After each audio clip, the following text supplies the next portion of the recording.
หยิบตีความหมายหรือหยิบซีเลขนี่มีคนใส่ชุดดำลายคนหนังห่างกันห่างกันแต่มองเห็นหน้าบ่เห็นแต่แบบดำคือแบบคือต่อคือหยังยืนเนี่ยจักเพิ่นเว้าเลขหยังเลยเอาคิดอะไรรุ่นคน5บาทเลยรุ่นไหนน้องก็ละเมอว่าออกมาเลยนะเพิ่นนั่นได้ยินนะถามน้องเต้เพิ่นได้ยินว่าเจ้าละเมอเฮ็ดไปเพราะมันได้นั่งนี่เด้เขาต่อแท้ละลายอันมันก็แน่นเองมันดอกแม่นความเจ้าประชานของบ่ใช่ลิคัดไปคัดมาติแม่นได้มาสิมาเริ่มขึ้นห้องน้ำแล้วบ่หรือจะได้จังว่าต้องถามว่าคิดเพิ่นก่อนเพิ่นบ่ได้ว่านะบ่ยังบ่ได้ว่าใดพวกมันคนหลายคนนี่เนาะพอได้คุยช่วยกันเนาะแม่แล้วหามนั่นหามนี่ก็ง่ายนะแม่นเอาถ้าถามทางว่าคิดเพิ่นก่อนเฮ็ดบ่อยู่วันเช้าก่อนบ่ชาลีแม่นครับบ่ได้นั่งกันเนาะ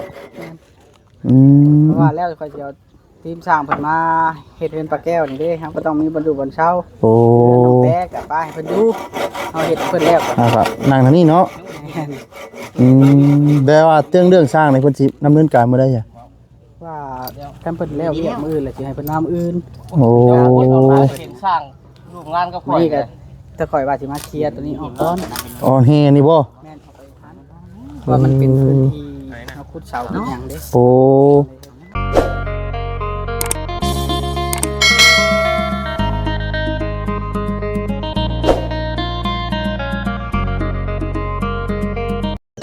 พี่น้องเนาะตัดภาพให้มันนี่ก็อยู่เพื่อนของทางน้องแต่บ่าวน้องบอยที่เก่าที่พี่น้องเด้อเนาะทักทายสบายดีพี่น้อง FC เบอร์สุขุสุคนพี่น้องเลยยังหอมทวนมันแต่หูเนาะสบายดีเด้อชาลีเบาข้าวโพดได้กันยังอีกเบิดเนาะมีแต่สองได้มั้ยอีกข้าวโพดกลับไปกลับมาบ่ได้ดอกสบายดีน้องเด้อเนาะสบายดีเมนูเนี่ยคือหอมห้วยๆอยู่โอ้ตัวดังดีแห้งบ่ทะเลโอ้ยนั่งหอมทุนๆมาหอมเลยมันก็เริ่มมันนั่นดิมันเริ่มหิวข้าวได้ข่อยก็ได้นั่นดิดังเริ่มดีมันแล้วนึงเนาะคือเดียวน้องอีกหลายเถื่อนะครับเลยอย่าไปลองกับเสาเลยมันเจ็บเนาะจังหวัดแตกหรืออยากกินนี่นะนี่นี่แตกบ่บ่ได้เป็นห่วงข่อยจะดีบ่แล้วค่อยสบายดีครับสบายดีนะคิดว่าเจ้าเอามานี่แหละเจ้าจะไปบ่ได้น้องทิ้งตัวเป็นนี่ได้น้องนอนคืนแรกฝันดีอยู่บ่ความฝันอยู่บ่ฝันอยู่บ่ฝันว่าจังได๋น่ะหยิบตีความหมายหรือหยิบซีเลขนี่มีคนใส่ชุดดำลายคนหนังห่างกันห่างกันแต่มองเห็นหน้าบ่เห็นแต่แบบดำคือแบบคือต่อคือหยังยืนเนี่ย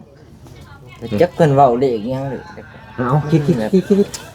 อะไรรุ่นคน5บาทเลยรุ่นไหนน้องก็ละเมอว่าออกมาเลยนะเพิ่นนั่นได้ยินนะถามน้องเต้เพิ่นได้ยินว่าเจ้าละเมอเอาเลขหลังจากที่นอนบ้านใหม่นี่ได้แล้วก็สิได้ไปนำถามน้องเต้เด้มาเจ้ามาแต่เฮิงเจ้ายังบ่ถามบ่ก็มาฮอดคือกันบ่ข่อยเคยเห็นแล้วเนาะฝันว่ามีชุดดำหลายคนเนาะชุดดำชุดดำนี่เลขจังได้เบิ่งพี่น้องตีทะเลจังชุดดำนี่เด็กควายน้องอ่ะตัวควายบ่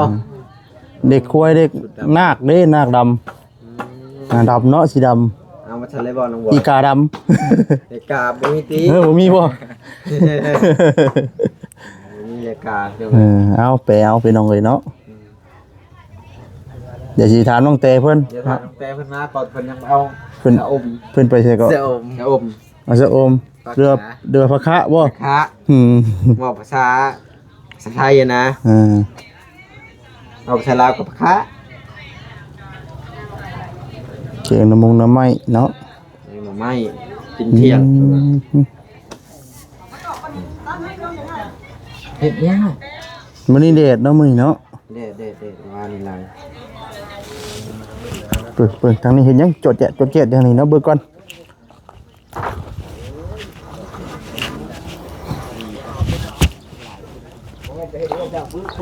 เอาดีเด้อเอาดิสบายดีเด้อสบายดีเห็นยังกันน่ะวันนั่งวันเช้านี่แล้ว โอ้อยากก็ช่างเฮ็ดเนาะ เฮ็ดไปเพราะมันได้นั่งนี่เด้ เออ เอาต่อแท้ละลายอันมันก็แน่นเองมันดอก แม่นความเจ้า ประชานของบ่ใช่ลิ คัดไปคัดมาติ แม่น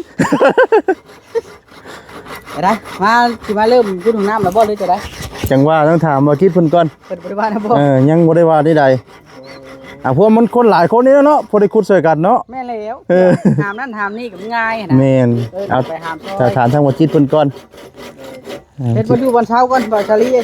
แม่นครับบ่ได้นั่งกันเนาะอืม เพราะว่าแล้วค่อยสิเอาทีมสร้างเพิ่นมาเฮ็ดเรือนปลาแก้วนี่เด้ครับก็ต้องมีบรรจุบนเช้า โอ้ น้องแป๊กกับป้าให้เพิ่นดูเอาเฮ็ดเพิ่นแล้วก็ ครับนั่งทางนี้เนาะ แม่น แปลว่าเรื่องสร้างในเพิ่นสิดำเนินการมื้อใดจ้ะ ว่าทำเพิ่นแล้วเรียกมื้ออื่นแล้วสิให้เพิ่นมามื้ออื่น โอ้ เห็นสร้างลูกงานก็ค่อย นี่ก็ถ้าข่อยว่าสิมาเคลียร์ตัวนี้ออกก่อน ออนแฮนี่บ่ แม่นว่ามันเป็นพื้นที่เฮาขุดเสาขุดหยังเด้ โอ้ไปพวกจูนแฮนี่เฮาสิไปไสอ่ะบ่ว่าเอาเบาลิ ไปนี่แหล้ว ไปหน้าเฮือนเนาะหั่นบ่ แม่นไว้นี่ก่อนพอแล้วเฮายังสิ เอามาชะ เฮาขุดแล้วเฮาก็ต้องได้เทก้อนเสาเฮาถึงตั้งใช่แล้วเทใส่อีกทีนึงบ่อยากให้พวกมันขึ้นนะ โอ้แต่ว่าเรื่องขนาดเฮือนนี่จ้ะ คิดว่าสิเฮ็ดประมาณ5คูณ6 5คูณ6 โอ้ใหญ่เด้อ ใหญ่เด้ เดือนหลังนั้นมีแต่4คูณ6นะ 4คูณ6บ่นี่อืม เดือนหลังนี้5คูณ6ค่อนข้างจะใหญ่กว่ากันเติบได้บ่ทางเวียง เกือบบ่ถึงเอาตอก ทำนี้เนาะ น่ะตอกกิ๊กเอา กิ๊กแล้วเขาก็สิการไม้มามันกัดสิ บ่จ้อยมันเน้นเข้ามาบ่จ้อย อาศัยว่าหลายอันก็นั่นเด้เนาะอย่าลืมตอกอันกับมือเจ้าของได้เบาลิเอ้ย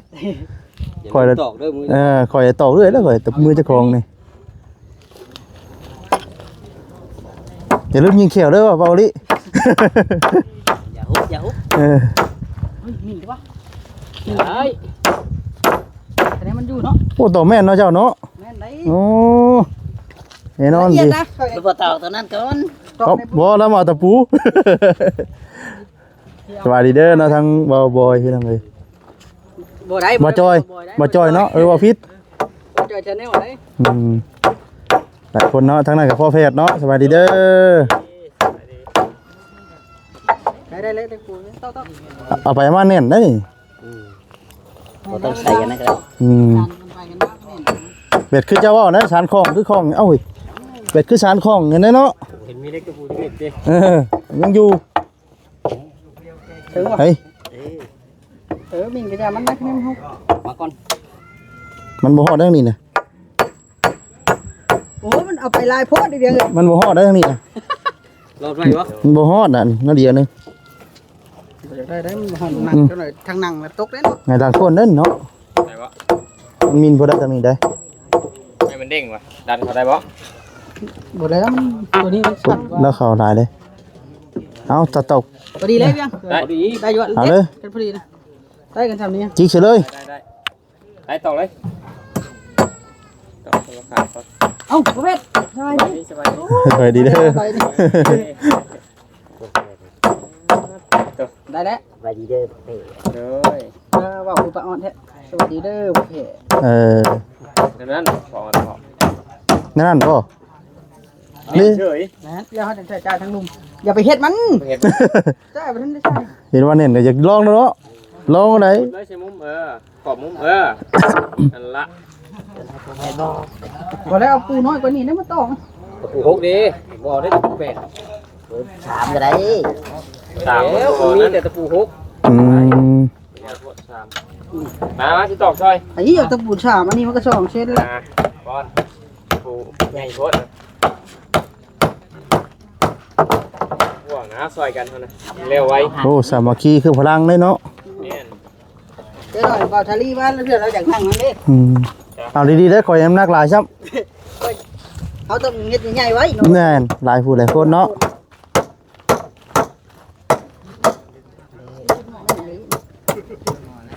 บ่พอนี่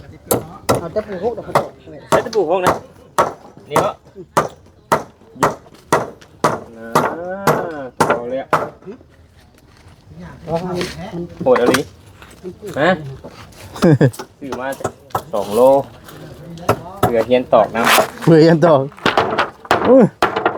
เบิ่งดูมันบ่จอยทางไหน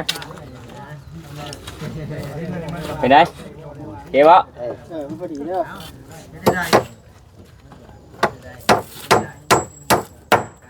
นี่บ่โอ้แม่นเนาะ คนเป็นนะ โอ้ แม่นไหนเนาะจอยเนาะ ข่อยตอกเป็นแต่ตะปูง้อข่อยตอกได้ง้อบ่นั้น ยืนนี่ นี่บ่ เราทายก่อน ตาจางตากำลังเอาห่างนี่ป่ะเอาห่างประมาณนี้ โอ้ยห่างนี่จะตกแล้วโอ้ยตีโคตรตัวแหมมันสิบ่พอแล้ว เออ ปูชาเอา เอาอีกตีน เอาที่บ่เอาที่เติบบ่ใช่ มันนั่นไหนจำนี้เอาอีกแม่นประมาณ2เซน 2เทนแล้วมันดีพอบ่อันนั้นเฮาน่ะ พอ เหลืออีก คันบ่พอพากันอมลิ้นอยู่ได้ จำนี้เนาะ มาตอกกลางก่อนแล้วถึงแบ่งไปเอามาวางก่อนกับท่านน่ะ แม่นหารเอาไปยัง เนาะเราต้องเอามาวางก่อนบางเทื่อเนาะว่าสิดิ แม่น วางแล้วเฮาถึงตอก มันจะจักเด้ เอาขึ้นมาก่อนนะ เอา ใหญ่ก่อน จะได้กรรมกรหลายคนนี่มันขึ้นเพื่อนเนาะ โอ้ยบ่ได้รีบ่สิหาเยอะดิสร้าง สร้างบ่ บ่จ้อยจนเครียดบ่เถอะแล้วกรรมกรเด้บ่อยากเป็นกรรมกร เป็นช่างยังใครนี่จอย กับกรรมกรบ่ได้บ่ เครียดได้จ อื อย มโอเคแล้วนี่ ไปทื่นนี่ดิ ขึ้นเลย เอาที่เท่านี้ที่ สมมติเอก มันสิพอเว้ยเนาะมันทีหลายพออยู่บ่ งานคือมันไม่แตก โอ้ปัสสลี มาเลยจิกเลยนี่ อีกเลยเนาะ จัดการ มา จัดการรถ ไปทางนั้นทางนี้โอ้ยอยู่ที่ปานนี้เรื่องเอาไว้เฮ็ดเอาอื่นเลยว่าไง ใส่เบิ่งนี่มันนี่ก็พอแล้วเอาที่เท่านี้ก็ไป2อันยาวเอาครับเอา ถึงหัวติ๊กกระปูนี่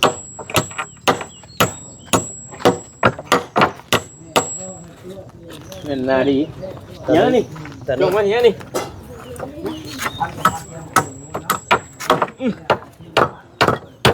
หักปัญญังเนาะ นี่ก็ตอกห่างไงอีก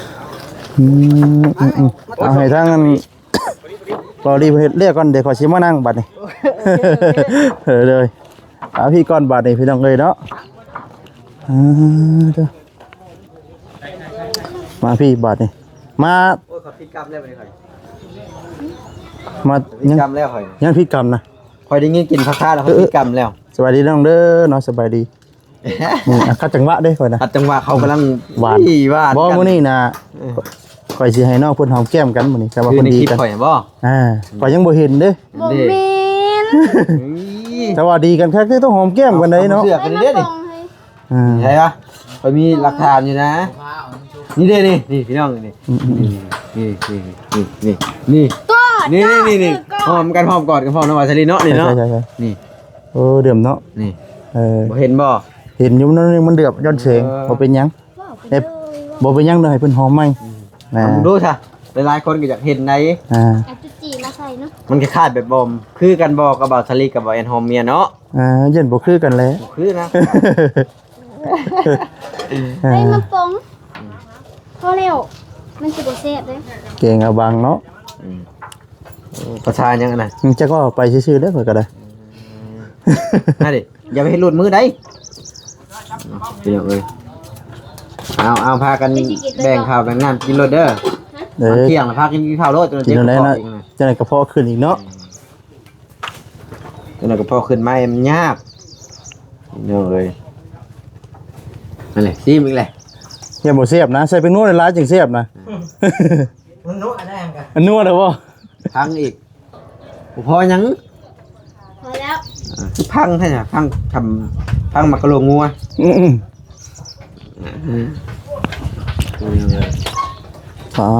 เตอเก่งเบิดแล้วบ่กบนะ กบพนอกยังปัจจลี ฮะ โจ๊ะบ่เลยโจ๊ะ จักได้ข่อยก็บ่จักคือกัน ใช้ว่องอบังให้ดีนะ อาบังน้ำไม้บ่อาบัง น้ำไม้ อืม โจ๊ะ จ่อก บ เลยจ้ะ ฮะ จ่อ โจ๊ะโจ๊ะ จังเลยเฮาบ่จักเนาะ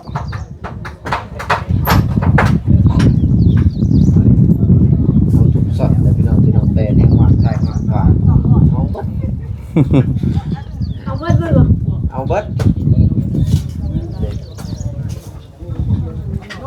ถ้าก็แต่งกิโลข้าวนะเดี๋ยวอ้ายสิเบิ่งสิเจ้าแต่งพระข้าวแล้วอ้ายก็สิปบ โอ้โห มา เอา ทางน้องโอยเบาโอยเพิ่น โอ้ยเนาะอ๋อน้องชายจะบ่นี่ น้ำทราย โอ้ยใช่ล่ะ ก็อยู่นี่เด้ อันเดียวกันได้เนาะ ทรายเดียวเด้ ตาเดียวแล้วจ้อย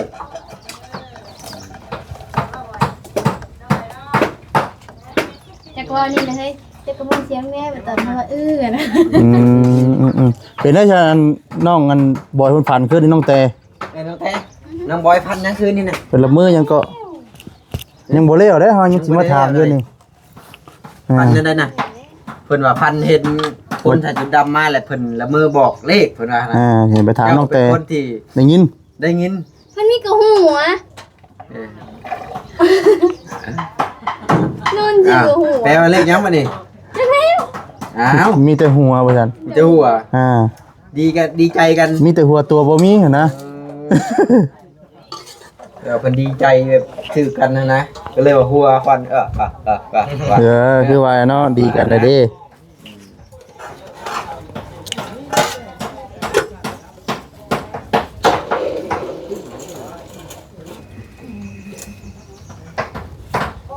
ใช่บวกถ้ากำลังบวกอยู่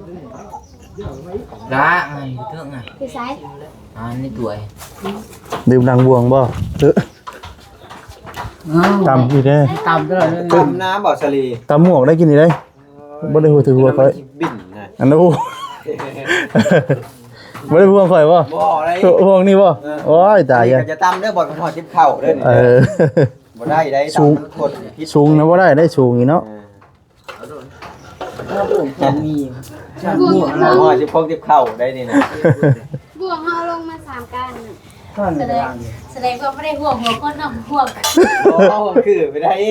ผมบ่ห่วงบ่หอดจิบข้าวเด้อนั่นนี่ ยันบุ่มเด้ จะมันบุ้มไหนคือมันขดนี่ฮะเอาเขาตีลำบากเอาเขาตีมาเป็นมันชื่ออีกนี่นะ แกมาสูงอะไรก็ยากเนาะ เออ พอดีหัวแล้วนี่ครับบ่ก้มนี่เนาะปุแล้วนี่คนละหัว เอาบ่รู้ว่าบ่ เอาให้น้องเพิ่นกินข้าวก่อนบาดนี้ เริ่มเลยเด้อเอาไปเลยให้น้องไปกินข้าวกินน้ำก่อนฮอด หอมมา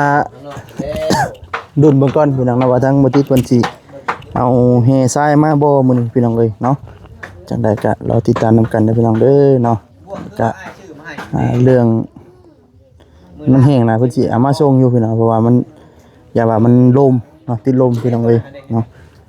เรื่องกฎของห้องน้ำนี่ก็ถามมือสร้างก่อนพี่น้องเอ้ยเนาะว่าจะนั่งได้พี่น้องเอ้ยตอนนี้ก็ทั้งน้องเพิ่นก็คืนดีกันแล้วพี่น้องเนาะดีอกดีใจนํเนาะที่ปรับความเข้าใจกันพี่น้องเอ้ยเนาะก็บ่อยากให้น้องเพิ่นพิดเถียงกันดอกพี่น้องเนาะตามภาษาของทางผู้ผัวเมียอะไรพี่น้องเอ้ยเนาะ กินจริงกันกินแล้วไหนเรามากินน้ำกันโลดมันเป็นยังดอกไอ้จะถ่ายแม็กเอาภาพที่เจ้าย่อพระเข้ามาแล้วก็อย่าได้นี่